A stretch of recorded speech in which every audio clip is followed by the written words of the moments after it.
نوشتم بذار ببینم. پایتون clear all import arcpy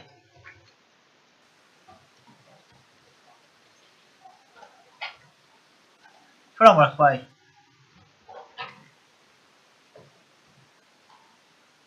import env from arcpy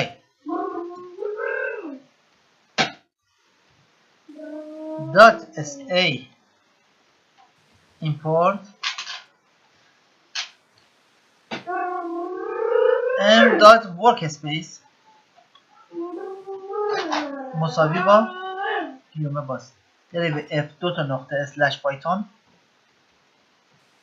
اسلش شیپ دو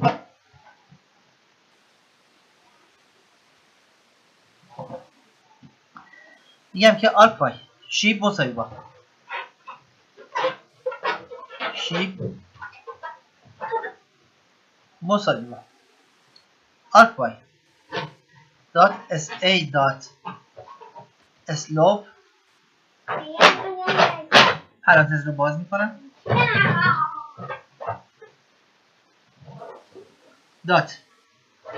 .slope بله پرانتز رو باز میکنم دم رو از من میخواد پرسنت رایز زد فاکتورش هم یکه پرانتز رو میبندم اینتر میزنم دوستان عزیزم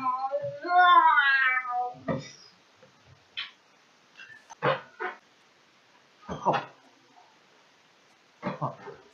جا برسیزیم پایتون کلیر آل بذاری اسپکت رو شو ایمپورت arcpy اسپکتش رو کار میکنم ایمپورت from arcpy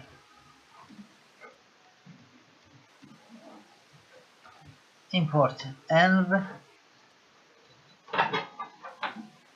from arcpy .sa import env .workspace مساوی با f اسلش پایتون اسلش شیپ دو میذارم جهت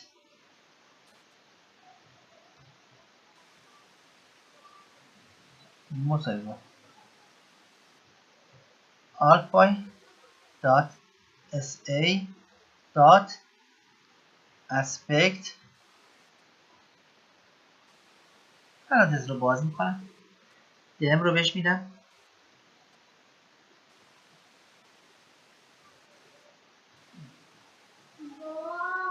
دم همینه دیگه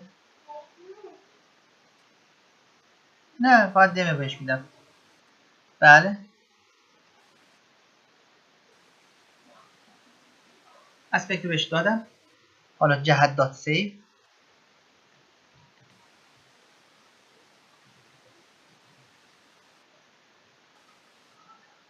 مساوی با پرانتز باز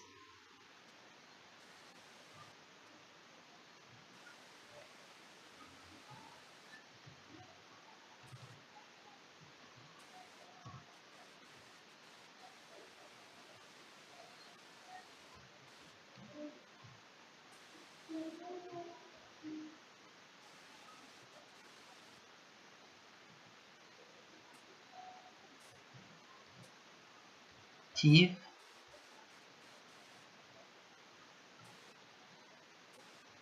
من فکر کنم مساوی رو نباید میذاشتم بذار دوباره اینو بنویسم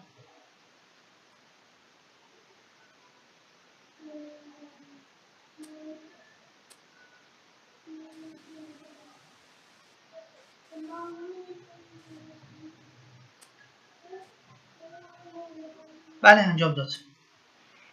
انجام داد دوستان عزیز من خب حالا میذارم ایمپورت arcpy from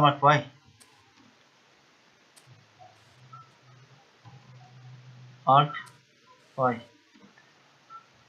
import m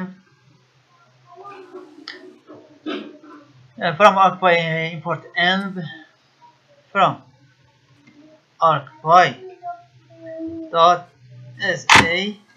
بچه نمیتونم بیام سر کلاس، شرمنده. You are now muted. sa dot import. نمیتونم بیام، شرمندم بچه ها. env dot workspace مساوی با f دو تا نقطه slash python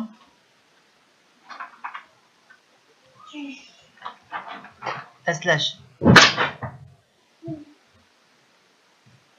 shape دو slash درسته shape دو سوری را برو بر بس نه وسط برنامه نویسی هم مثلا برو کنم. ببخشید من اینجوری برخورد کردم، عذرخواهی میکنم. خب شیپ مساوی با arcpy dot sa dot slope پرانتز رو باز میکنم، باز 10 ویرگول percent rise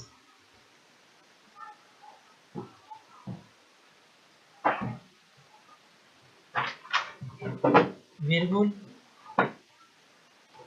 z فاکتورم یکه، پرانتز رو میبندم. خب این اجرا میکنه الان. جهت رو برای من نوشت. خب شیپ dot save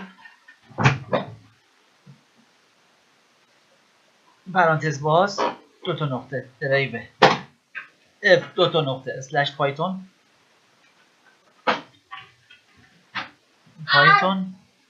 slash shape دو slash slop یک دات تیف. بله گیومه اینم ببند. خب دوستان اینم سیو کرد. ببینید من این دو تا دستور رو نوشتم برای شما، ولی وقتی که نگاه بکنید دوستان هم چی با هم جهت انجام داد.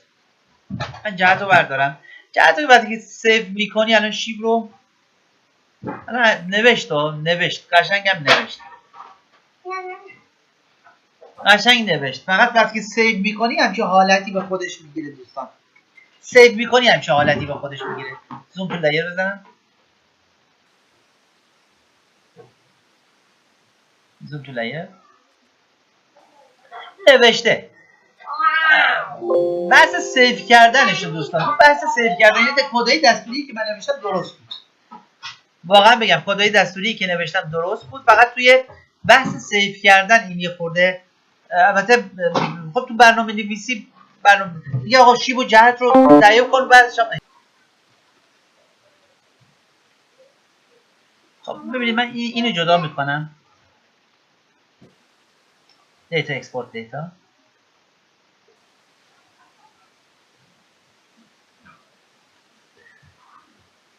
مرز یک میذارم، سیوش میکنم. اوکی. خب حالا میخوام بر اساس این بیام چیکار کنم، یه لایه ببرم. اد میکنم، دمم رو میارم. بله extract by mask show processing پایتون رو میارم. ببینید سه تا دستوری که نوشتم، سه تا دستور کلا مثل هم بودن دوستان عزیز من. میام اینجا کلیر آر میزنم، میگم ایمپورت آرک پای. الان دوباره هر سه تا رو دوباره مینویسم. ایمپورت آرک پای from آرک پای import env from ArcPy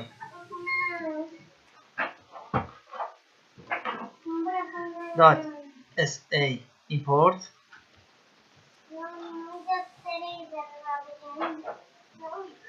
env dot workspace مساوی با درایو f دو تا نقطه اسلش پایتون اسلش شیپ 2 گیومه رو میبندم میزنم برش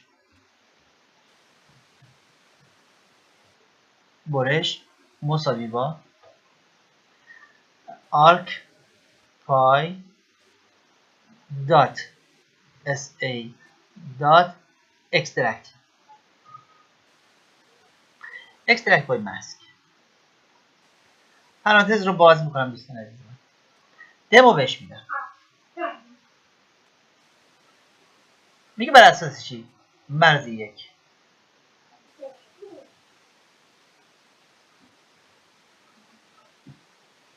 خب دیگه چیز دیگه ای نداره مرز 1 بله اینتر میزنم بذار همین دستور رو ادامه بدم دوستان حالا میگم که خب میگم که بیا چیکار بکن برای من بیا شیب مساوی با arcpy dot sa dot slope رو میارم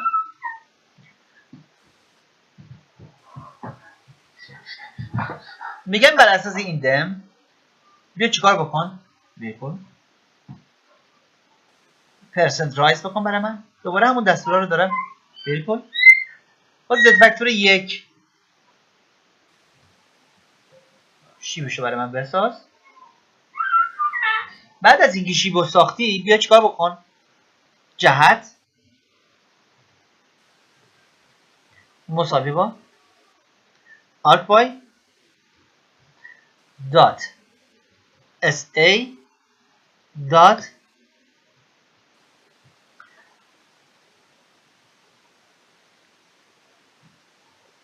aspect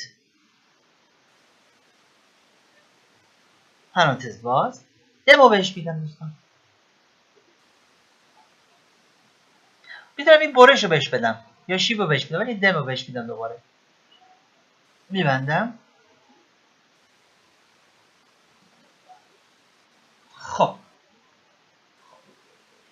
بیام ببینیم چی کار کردیم این مرز برمیدارم دوستان فول اکستند میزنم ببین جهت منو ساخت شیب منو ساخت و برش هم زد برای من دوستان عزیز من میام اینجا اینو برمیدارم و این بخش از دم رو هم چیکار کرد برای من برش زد من میتونستم این بخش از دم رو چیکار بکنم خب اما آنچه که من امروز برای شما گفتم در لایه‌های رستری دوستان نوشتن پایتون یک مقداری مشکل‌تر از لایه‌های وکتوری هستش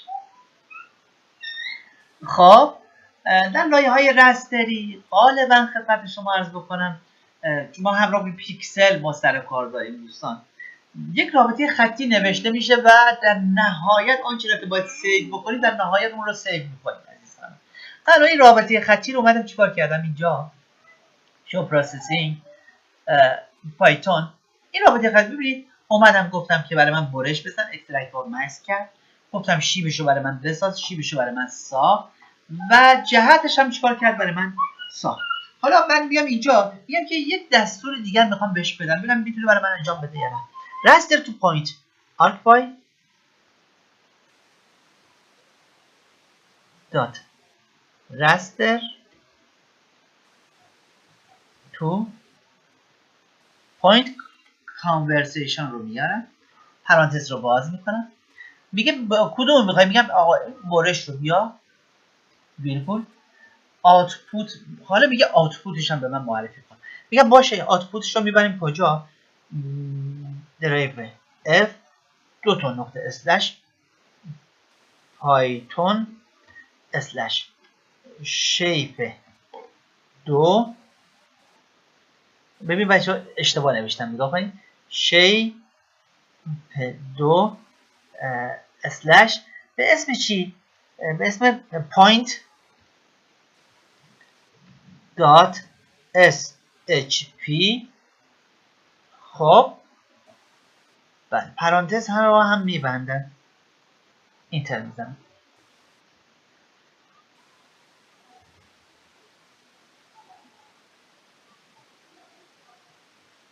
داره انجام میده عزیزان من انجام داد.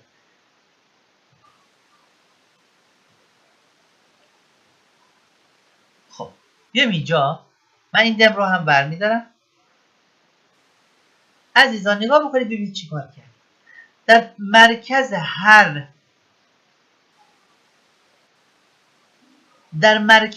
خدمت شما عرض میکنم پیکسلی اومد چیکار کرد؟ برای من نقطه زد و گرید کدهای ارتفاعیش هم برای من چیکار کرده؟ آورده. کدهای ارتفاعی چند تا چند هست.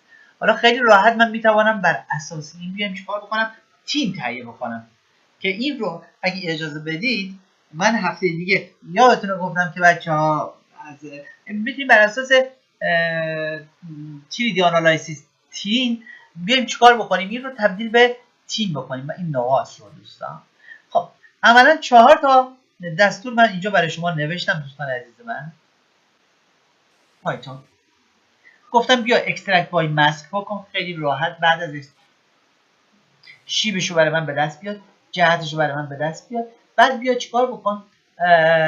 این قسمت برش رو این برش رو بیا برای من چیکار بکن؟ بیا برای من خدمت شما عرض بکنم تبدیل به نقطه بکن و همه این کارها رو برای من انجام بده. دوستان تفاوتی که حالا این بخشی که ما انجام دادیم با بخش های دیگر داره چیست؟ ببینید در لایه های میگه که اگر بخوای شما این رو مستقیم بنویسی شما جواب نمیده. میگه بیا شما یه اسم براش بذار برای لایه هستی. ببین من گفتم برش بکن برای من میشه برش اکسترکت بای ماسک برش بکنید. آکوای دات اس ای اسپیشال آنالیسیس اکسترکت بای ماسک میشه خدمت شما عرض بکنم بر اساس یک مرز بریدن. گفتم آقا این دم منه ورودی من بر اساس این مرز بیا چیکار کنید رو برای من ببر. بعد اومدم شیپ مساوی با آرکبایت دات اس ای اس لو همین کار دوباره برای من انجام داد. اومد چیکار کرد؟ جهت مساوی با آرکبایت دات اس ای اسپکت. این رو هم اومد چیکار کرد؟ به همین روش برای من انجام داد دوستان عزیز من.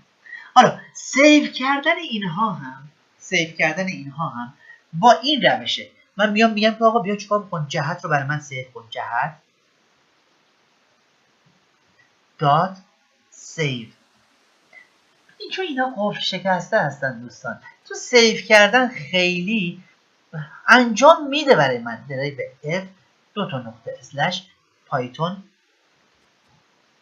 اسلش شیپ 2 اسلش به اسم خدمت شما ss.tif میام اینجا اینو ببین سیوش دیگه مساوی نمیزنیم، بلافاصله پرانتز رو باز میکنیم. خیلی راحت میاد چیکار میکنه؟ همین جهت رو برای من سیو میکنه. میگم که حالا بیا چیکار بکن؟ بیا شیب رو هم برای من سیو کن. شیب ببین بچه‌ها شیب چون قبل الان نوشتم براش دیگه داره. شیب دات سیو هم داره مساوی با پرانتز رو باز میکنم. میگم که گیوم باز داره به f دو تا نقطه اسلش پایتون اسلش شیپ 2 اسلش اس ال ال او دات اینم تیف. ببینید دوستان لایه‌های رستری رو با فرمت تیف شما میتوانید سیوش کنید.